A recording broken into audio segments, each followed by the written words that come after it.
우리 다 같이 한 목소리로 함께 합독하겠습니다. 시작. 예수께서 신포도주를 받으신 후에 이르시되 다 이루었다 하시고 머리를 숙이니 영혼이 떠나가시니라. 아멘. 오늘 우리를 위해서 예수님은 이 땅에 오신 목적을 다 이루시고 우리를 또한 영원히 함께 살기 위해서 십자가의 피를 흘려 구속해 주시고 부활 승천하신 줄 믿습니다. 이제 우리의 처소라는 것은 쉽게 말해 집인 말이에요. 우리가 살 집을 준비하시고 그 준비가 다 끝나면은 우리를 데리러 오실 줄로 믿으시기 바랍니다. 그래서 우리는 바라봐야 될 것이 오직 그의 나라와 그의 의를 위해서 신앙생활 하시고 그날을 바라보며 오직 주님만 바라보시기를 바랍니다. 이 종려주일은 참 귀한 주일입니다. 우리가 예수님이 이제 예루살렘에 입성하시면서 이제 인류를 구원하기 위해서 다 이 땅의 사역을 33년 동안의 삶을 마치시기 위해서 이제 사역은 3년의 사역이죠. 마치시기 위해서 예루살렘에 입성하실 때 정말 엄청나고 화려한 그런 어마어마한 백마를 타고 오신 게 아니라 삐약삐약한 나귀 새끼를 타고 입성하시는 모습이 어쩌면 보잘것없고 정말 아무것도 아닌 것 같은 그 주님을 맞이하기 위해서 모든 정말 백성들이 다 나와서 종려가지 나무를 꺾어서 흔들면서 호산나 호산나 호산나를 얼마나 정말 목매어 외쳤겠습니까? 그때가 바로 로마의 이제 폭정하에 있는 그런 어려움 속에 또한 로마의 이 총독과 군인들이 무서운 게 아니라 더 나쁜 것은 이제 유대 관료들과 또 유대 지도자들이었어요. 그러니까 얼마나 그들에게 시달렸으면 야 이제 우리에게 메시아를 주신다고 했는데 그 메시아를 우리는 빨리 오시도록 기도하자 하면서 그들은 모이면 기도하고 정말 흩어지면 정말 일을 하면서 그날을 기다렸던 것입니다. 우리가 기다렸던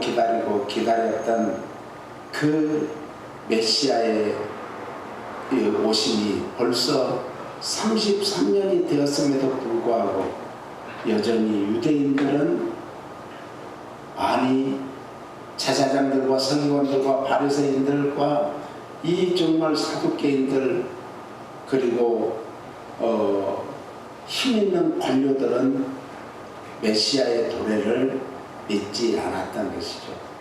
오늘날도 마찬가지입니다.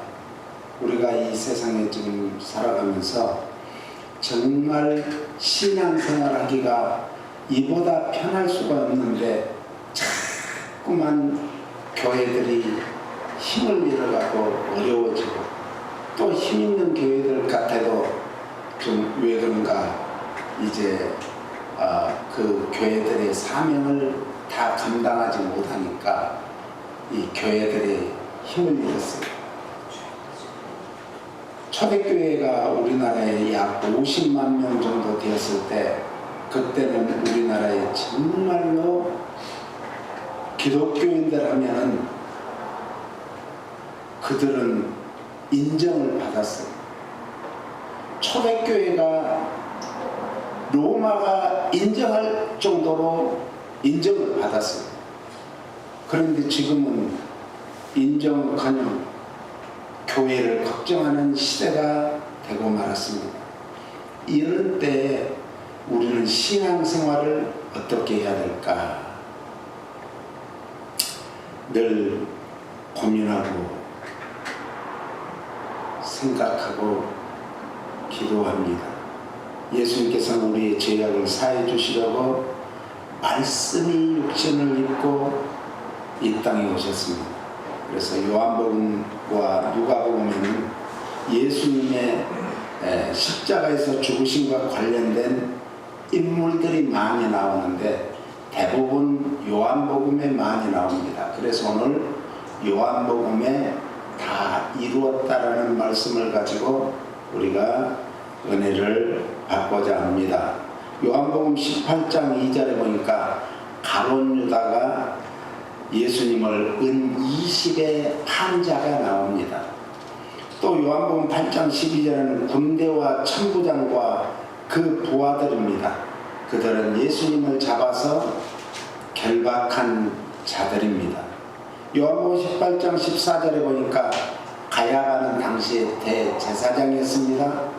예수님의 사형을 해야 된다고 권고했던, 소리 높여 공고했던 그런 사람입니다.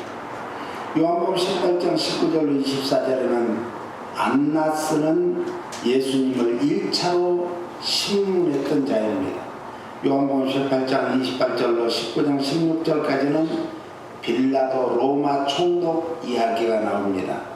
예수님을 2차 신문했던 자요, 예수님께 아무 죄가 없다고 하면서 밀란이 두려워서 사형 선고를 내렸던 자입니다. 오늘날 판사들이 얼마나 나쁜 짓을 하는지 정말 돈이 없어서 버스를 공짜로 타고 가기 위해서 했던 그 사람은 구속을 하고 수백억 수천억을 해먹었던 사람들은 풀어주는 그런 시대가 되고 말았습니다.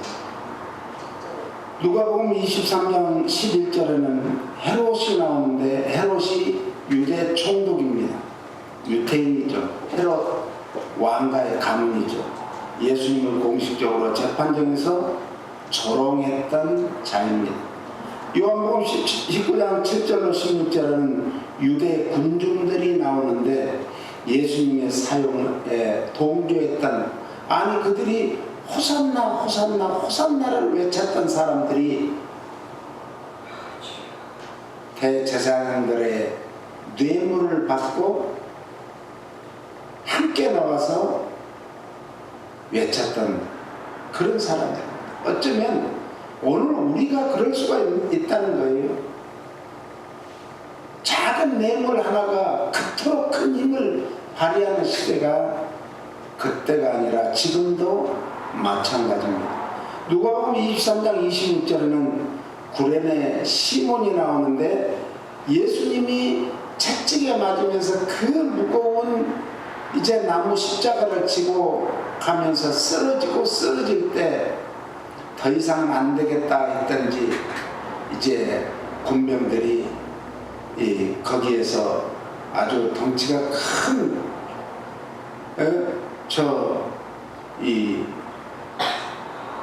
아프리카에서 온 그 구레네 사람 시몬을 데려다가 예수님을 대신해서 이제 십자가를 지도록 했던 사람입니다.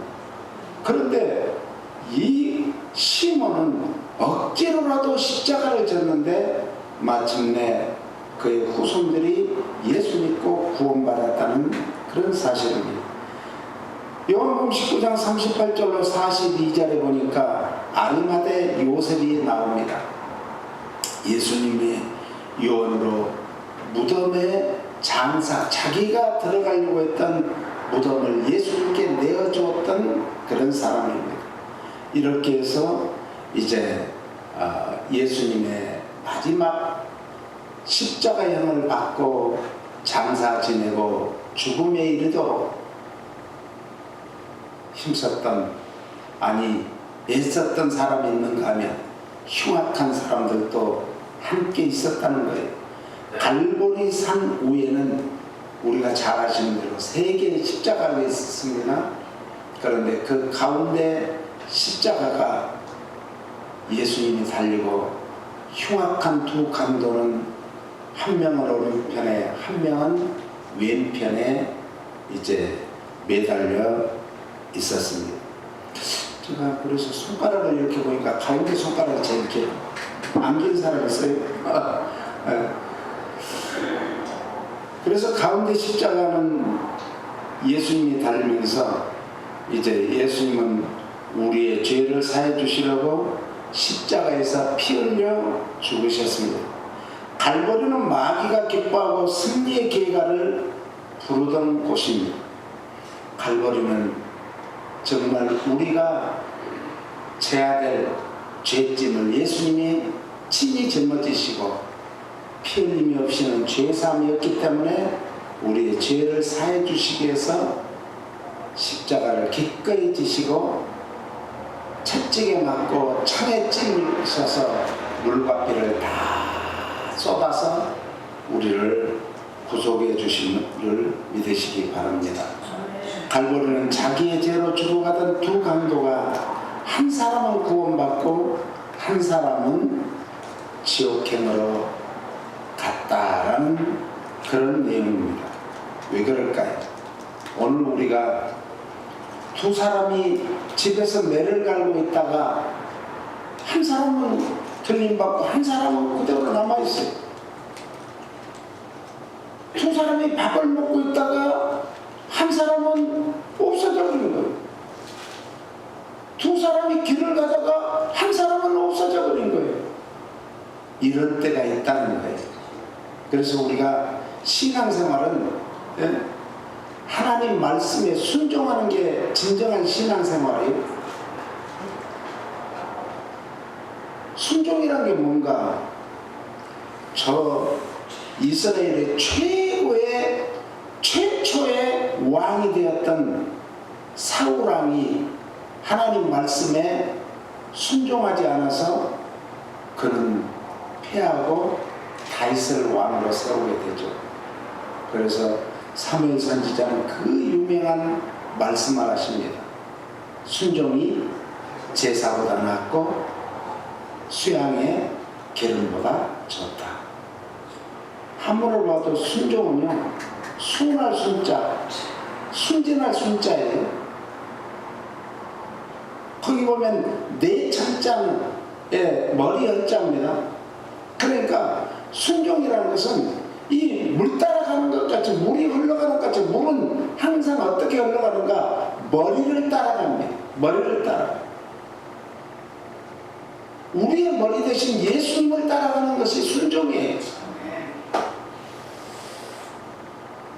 종자는 좇을 종자, 따라갈 종자예요. 따를 종자예요. 거기 보면 사람 인자에다가 또 사람 인자를 또 써요. 그리고 이제 지자를 쓰는데 그게 뭔가? 따라갈 지자예요. 사람이 말세가 되면 누구를 따른다? 대중을 따른다. 대중. 말세가 되면 많은 사람들이 몰리는 곳으로 몰려요.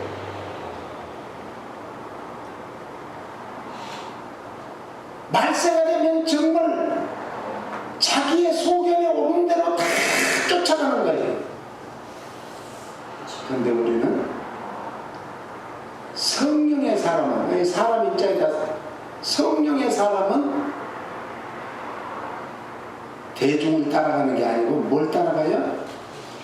말씀 쫓아가는 거예요. 말씀에 순종하며 쫓아가는 거예요. 예수님을 따라가는 거예요. 할렐루야. 네. 우리는 주님 따라가야 살아요. 대중을 따르면 결국은 다 죽습니다.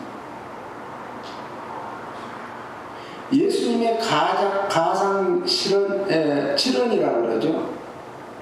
십자가에서 십자가, 그러니까 십자가는 열 십자에 나무 목자 십자가, 힘력자의 입구자죠. 이건 뭘 말해요? 십자가에서 힘있게, 그 고통 중에도 힘있게 기도하신 예수님의 7 말씀을 말해요.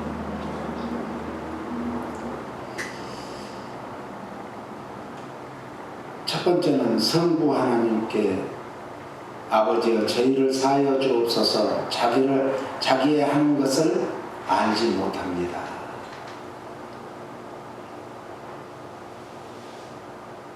예수님은 자기를 못 박은, 십자가에 못 박고 희롱하고 조롱하는 그들까지도 용서해 달라고 기도했어요. 제2여는 두 번째 말씀은 회개한 강도에 대한 말씀인데, 누가복음 23장 43절에 나오죠. 내가 진실로 진실로 내게 이르노니 오늘 내가 나와 함께 낙원에 있으리라. 죽음과 고통 중에서도 죄인을 사랑하시고 구원해 주신 주님, 오늘 우리가 과연 그런 고통 중에 내가 지금 도저히 일어설 수 있는 힘이 없어요. 누구에게 뭐 하나 베풀 것 하나 없어요. 마지막 남은 이 한 끼를 먹고 죽으려고 했던 저 사렙다 과부와 같이 아들과 함께 둘이 함께 남은 것을 너 이리 가져와, 내주겠어요? 못 내줘요. 그런데 선지자가 달라가니까 주었어요. 그랬더니 동네방네에 있는 그릇을 다 가져라 하는 거예요. 너희 집에 있는 그릇을 다 가져라 하니까 가난하니까 뭐가 있겠어요. 가난한 선교지에 가면은 정말 우리가 여기서 쓰레기통에 버리는 그런 그 뭐예요, 이 프라이팬, 그리고 찌그러진 그런 물 끓이는 주전자라든지 이런 거 하나, 그리고 끓여 먹는 그 냄비 하나, 그리고 접시 몇 개 있어요.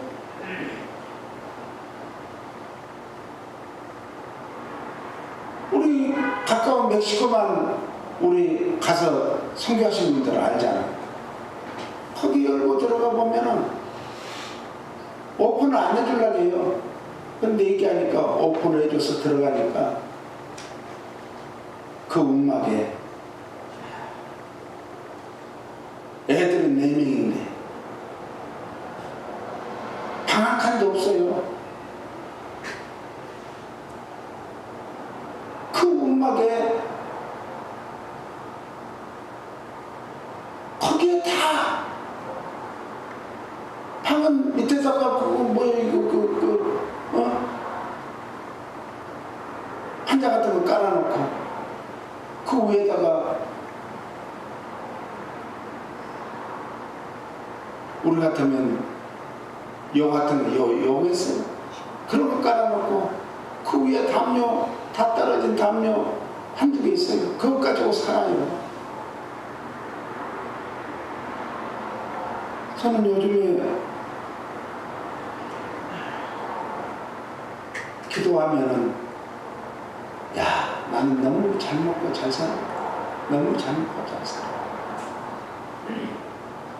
내가 뭐하냐, 지금 뭐하냐.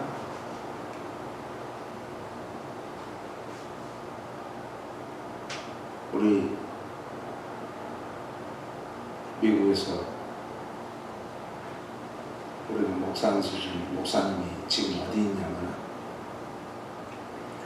스리랑카라는 데가 있어요. 동남아에.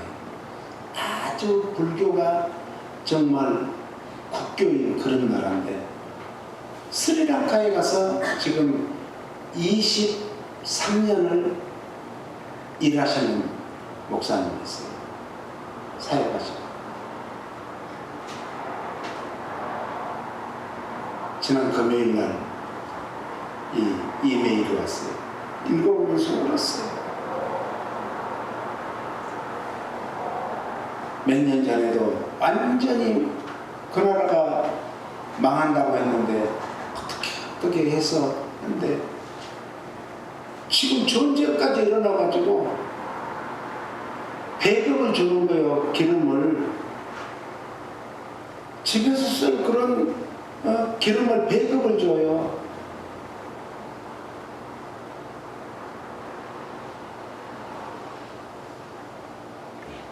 이러다 보니까 자기도 선교지를 나가야 되는데 주위에서 배급 주니까 그걸로 멀리 갈 수가 없는 거예요. 그러니까 주위만 이제 걸어다닐 때를 가능하면 걸어다닐 때를 다니는데 사진들을 올려놓고 보니까 처참하죠. 그걸 보면서 야, 내가 지금 참 너무 부유하게 살구나, 행복하게 살고 있구나, 배부르게 살고 있구나. 마음 같으면 당장 뛰어가서 정말 그들에게 먹을 것도 주고 말씀도 전하고 싶은데 그런 형편이 안 되잖아요. 이게요, 이 2026년 종려주의를 맞아서 한 번 더 예수님이 그 정말 죽어가면서도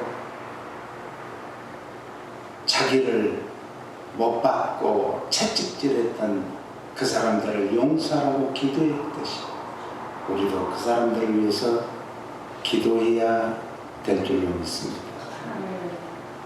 세 번째는 어머니 사도 요한에게 말씀하신 여자여 보소서 아들입니다. 보라 내 어머니라. 요한복음 19장 26절 27절에 나오는 말씀. 마지막 죽어가면서도 육신의 어머니 마리아를 요한에게 부탁합니다. 여러분들이 요즘에 그 유튜브를 봐서 알 거예요. 돈 있으면 자식들이 와서 잘하다가 그 있는 것 자기네들 애들 학군 좀돼 간다고 어머니 아버지는 돌아가시고 어머니 혼자 있는데 그걸 갖다가 이제 이 시골집 팔아서 우리 같은 집에 이제 가서 모시고 살게요. 그런데 그 어머니를 완전히 자기네들은 이 둘이 벌로 가고 하면은 집안일 누구예요? 그럼 집안일을 하는데 200만원 300만원 줘야 되는데 돈 1푼 안 주고 부려먹는 거예요.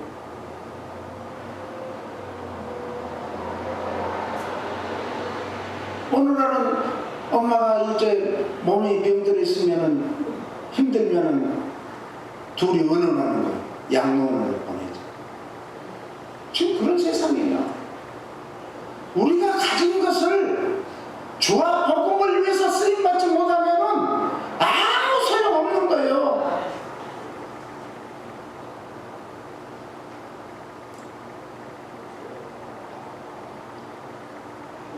네 번째는 성부 하나님께 나의 하나님 나의 하나님 어찌하여 나를 버리셨나이까. 마태복음 27장 46절에 나오는 말씀이죠. 인류의 대속을 위해서 죄를 위해서 하나님과 단절된 그런 상태가 얼마나 괴롭겠어요. 우리가 예수님으로 말미암아 믿음으로 말미암아 죄 용서 받았다는 것 이것보다 더 큰 은혜가 없는 줄 믿으시기 바랍니다. 그리고 다섯 번째는 요한복음 19장 28절에 내가 목마르다.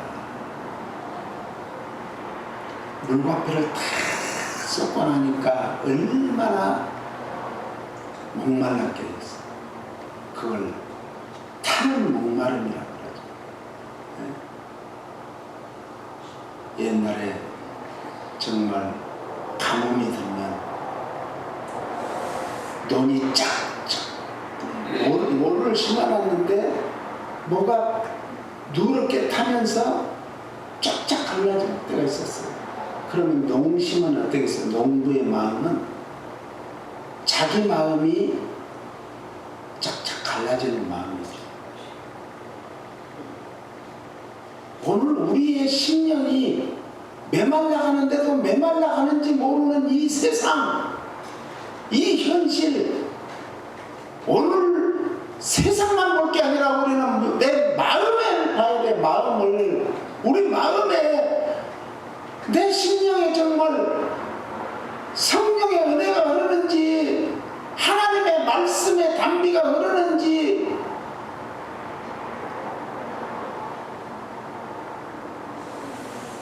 빼빼 말라가도 모르고, 이웃이 옆에서 한 아파트에서 20일이 넘도록 죽은 지 20일이 넘었는데도 아무도 모르는 거예요. 어느 날 경비실에서 이제 관리비가 안 들어오니까 가서 두들려 봐도 소리가 안 나니까 문을 따고 들어가 보니까 냄새가 나. 죽어 있는 거예요. 자식이 4명이나 있는 사람이에요.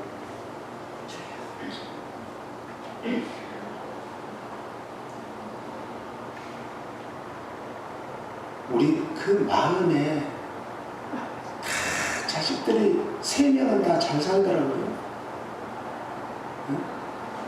의사들, 교수, 의사는 못하고 교수는 뭐 할 거예요? 연락 한 번 없이 그렇게 돌아가셨어도 모르고 있는 거예요.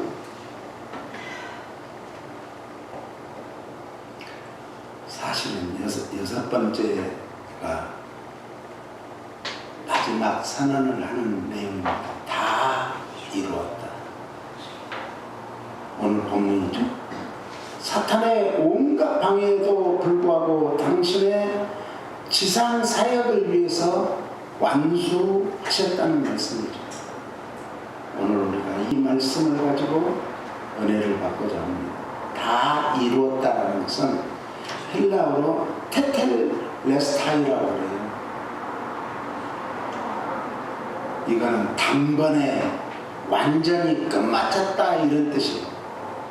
이걸 강조한 거예요. 그런데 여기에는 2가지 뜻이 있습니다. 하나는 완성한다, 설치한다, 마친다라는 뜻이 있고, 또 하나는 망했다, 패배했다 이런 뜻이 있습니다. 인간과 인간 사이에는 모든 것이 끝이 있기 마련입니다. 우리의 개인적인 종말의 끝도 있고요, 사람과 사람 관계에도 끝이 있습니다. 근데 그걸 억지로 잡으려고 할 필요가 없어요. 물 흐르듯이 머리를 따라가도록 하면 놔두는 거예요. 그 끝에는 어떤 얘기는 승리의 끝도 있고 어떤 얘기는 패배의 끝이 있습니다. 지금 전쟁을, 러시아하고 우크라이나 전쟁을 지금 4년째 하고 있죠. 끝이 없는 것까지 끝이 있습니다.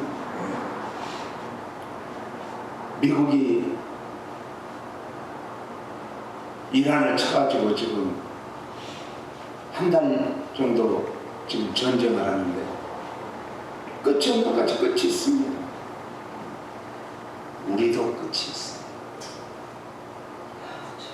그 끝에는 망했다, 패배했다라고 선언한 사람이 있는가 하면 완성을 했다, 성취했다, 마쳤다 라는 승리의 판파레를 울리는 사람도 있을 것입니다. 예수님이 그랬듯이 우리에게도 마찬가지입니다. 그래서 예수님께서 십자가의 죽으심으로 인해서 인간들의 위선, 끊겼다. 사람이 얼마나 가면을 쓰고 사는지, 2중 3중 가면을 쓰고 살아요. 그런 사람을 카멜레온 같다 그러죠. 그 순간순간 변하면서 아주 천년피가 될 때도 있고,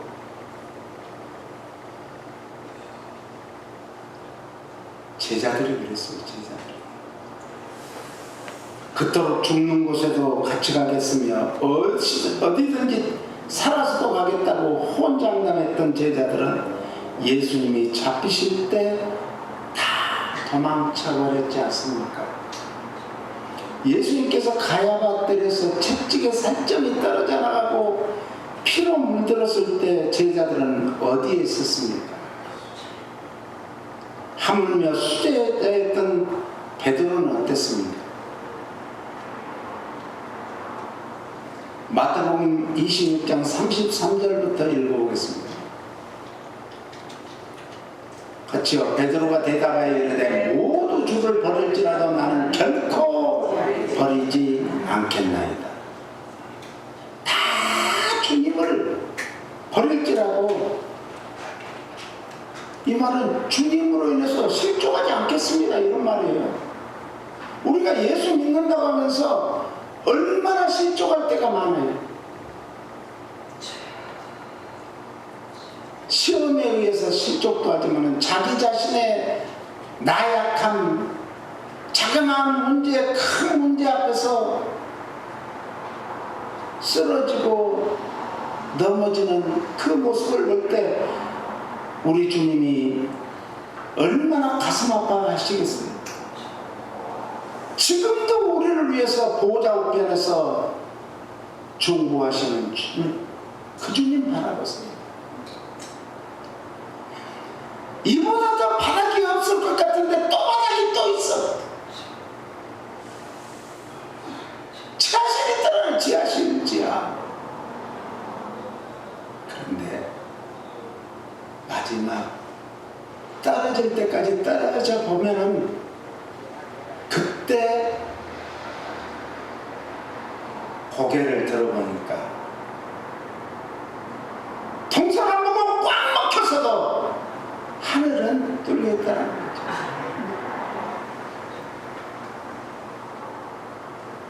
비교하며 살지 마세요. 옆 사람이 전차 타고 좋은 집에 살고 돈 많이 벌고 그거 부러워하지 마세요. 주님 앞에 쓰임받는 그것이 최고의 값진 거예요. 솔로몬의 영광보다 이 들에 핀 길가에 핀 백합 한 송이만 또 못해. 아무것도 아니라는 거죠. 믿음이란 따라서세요. 끝까지 묵묵히 예수님이 지시고 가신 길을 나도 나에게 들려진 십자가를 지고 가는 것입니다. 십자가 있어요. 십자가 없는 사람 한 사람도 없어요. 십자가가 없으면 사생아라고 그랬어요. 그러면서 베드로가 대답하여 이르되 모두 주를 버릴지라도, 어떤 사번에는 언제든지 주를 버릴지라도, 신앙생활은 시공을 초월하신 주님 믿고 따르는 길입니다. 그러니까 아무리 힘들고 어려워도 하나님은 길을 준비해 놓으셨어요. 아니, 홍해 밑에 길이 있을 줄 누가 알았어요? 반석을 쪼개니까 그 속에 물이 있는 줄 누가 알았어요? 마라의 썩물을 단물로 바꿔줄 줄 누가 알았어요? 우리 인생길에 쓴맛도 있고 단맛도 있고 그런 과정을 거쳐서 우리 연세 드신 권사님들도 마찬가지지만은 저도 마찬가지고 우리 모두 마찬가지예요. 35절로 뛰어넘어 봅시다. 같이요. 베드로가 이르되 내가 주와 함께 죽을지언정 주를 부인하지 않겠나이다 하고 모든 제자도 그와 같이 제자들과 베드로뿐만 아니라 모든 제자가 주와 함께 죽을지언정 주님을 부인하지 않겠다고 했지만 참 믿음이라는 것은 우리 자신의 이성과 지성과 의지력으로 되는 거 아닙니다. 오직 기도하여 성령 충만 받아야 성령이 너에게 임하시면 권능을 받아요. 능력이 있는 거예요. 힘이 있는 거예요. 무너질 것 같지만 아니에요. 무너진 그 자리에 지진이 난 그 자리에 생수를 솟아올리고 무너진 그 자리를 다시 일으켜 세워주시는 좋으신 주님 붙드시기 바랍니다. 우리 믿음은 아무리 다짐하고 결단한다고 되는 것이 아니고 오로지 기도에 힘쓰고 애쓰지 않으면 악한 영들과 싸우면서 이길 수가 없어요. 이길 수가 없어요. 마귀가 제일 노련한 마귀는 어떤 마귀인가? 낙심하게 만들어요. 낙심하면요, 사람이 자기가 가진 이제 재능이 100이라고 할 때 낙심하면 1% 정도 된답니다. 낙심한 사람. 그러니까 자살도 하죠. 그래서 그런 거예요. 그런데 오늘 기도하는 사람은 99%가 다 없어도 1%를 붙잡고 기도하는 거예요. 그게 능력이에요. 그게 능력. 그러므로 예수님께서도 십자가를 지시기 전에 우리가 너무도 잘 아시는 대로 겟세마네 동산에서 땀방울이 핏방울이 되는 기도 있지 않습니까? 예수님의 인생은요, 사역이 시작하실 때도 40일 동안의 금식 기도로 시작하셨고, 사역을 계속 하시면서도 새벽마다 밤마다 새벽 기도하시고 철학 기도하시고 기도로 하셨고요. 마지막 마침도 겟세마네 동산에서 기도로 마쳤습니다. 예수님께서는 그래서 기도의 습관을 따라서, 그래서 누가복음 22장 39절에 보니까 습관을 좇아 이렇게 나옵니다. 예수님께서는 사역을 하실 때도 항상 기도를 우선시했지만 이번에는 마지막 대속물로 주시기 위한 결단의 기도를 하시기 위해서도 습관을 따라 기도하시던 그 기도를 정말 더해서 땀방울이 핏방울이 되는 기도했습니다. 성도는 기도의 자리에 있어야 됩니다. 기도로 승리해야 됩니다. 그래야 모든 일에 승리할 수 있음을 믿으시기 바랍니다. 우리에게 고난과 환난과 어떤 어려움 중에도 기도하면 승리합니다. 우리 어머니 18번지가 건강하면 산다. 건강 잃으면 다 잃은 거예요. 기도도 안 돼요. 기도하면 산다. 이게 두 가지가 우리 어머니 18번지. 건강하면 산다, 기도하면서. 우리의 신앙생활에도 자녀 문제도 장래도 직장생활도 사업도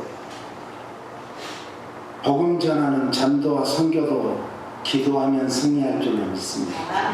예수님께서는 십자가에서 사역의 마침도 다 이루었다는 선포를 할 수 있었던 것도 기도로 승리했기 때문임을 믿으시기 바랍니다. 그러므로 우리의 남은 여생은 기도로 마치리라 라는 각오가 있어야 될 줄로 믿습니다. 우리가 주님 앞에 섰을 때도 뭐라고 말할까요? 기도로 끊임없이 준비하며 말씀에 순종하며 여기까지 왔습니다. 다 주님의 은혜였습니다. 이런 고백이 있기를 축원합니다. 성령님의 인도하심 속에서 주님을 만날 준비하며 쉬지 말고 기도하는 주님의 말씀에 순종하며 여기까지 왔습니다 라는 고백이 있기를 축원합니다. 바울은 예수 그리스도를 만나기 이전에는 자신의 출생을 자랑하고 학벌을 자랑하고 직위를 자랑하고 신분을 자랑했던 바울이었습니다. 그런데 그날도 자기의 직위를, 검찰총장이라는 엄청난 직위를 가지고 예수 믿는 사람들을 잡아다 옥에도 가두고 죽는데 내어주기 위해서 가던 도중에 다메섹 도상에서 주님의 음성을 들었습니다. 우리는 항상 주님 음성 듣기를 힘쓰시기를 예수님 이름으로 축원합니다. 바울 사도의 계속 간증은 가는 곳마다 내가 다메섹으로 갈 때, 다메섹으로 갈 때, 가던 사람들은, 같이 함께 한 사람들은 음성을 못 듣는데 바울에게만 들려준 거예요. 사울아, 사울아, 네가 왜 나를 핍박하느냐? 당신이 누굽니까? 네가 나를 핍박하는 예수야. 예수님의 음성 듣기를 바랍니다. 그런데 바울은 예수 그리스도를 만난 이후의 자랑은 갈라디아 6장 14절을 읽겠습니다. 그러나 내게는 우리 주 예수 그리스도의 십자가 외에 결코 자랑할 것이 없으니 그리스도로 말미암아 세상이 나를 대하여 십자가에 못 박히고 내가 또한 세상을 대하여 그러하리라. 바울은 출생을 자랑했습니다. 나는 히브리인 중에 히브리인이다. 학벌을 자랑했습니다. 가말리엘 문화생 중에 수제자다. 직위를 자랑했습니다. 나는 검찰총장이다. 신분을 자랑했습니다. 나는 로마의 시민권을 가진 자다. 그런데 바울이 이제 십자가만을 자랑하겠다고 고백하며 세상의 욕심과 육체의 정욕과 이생의 자랑을 내가 그리스도와 함께 십자가에 못 박을 때 다 나가 못 박아버렸어. 그건 다 죽었어. 그리고 오직 복음과 하나님의 은혜만을 높이는 삶을 살며 성령의 열매 맺는 삶을 살겠다고 고백합니다. 오늘 우리도 2026년 종료주일을 맞아서 이 한 주간 동안 고난주간을 통해서 우리의 구세주이신 예수 그리스도를 십자가를 전하며 부활 승천하신 예수 그리스도를 만나기 위해 회개와 기도로 승리하시기를 예수님 이름으로 축원합니다. 주님 그렇습니다. 우리는 세상에서 뭘 자랑했습니까? 뭘 가지고 살기를 원합니까? 오직 십자가만을 자랑하고 내가 지금까지 자랑했던 모든 것들을 십자가에 다 못 박아버리고 주님께 영광만 돌리는 남은 인생이 되게 하소서. 특별히 이 고난주간 한 주간 동안 우리가 세상 것을 자랑했던 걸 다 회개하고 주님 앞에 십자가의 전달자들이 되겠다고 고백하는 저희들 되게 하소서. 예수님 이름으로 기도합니다.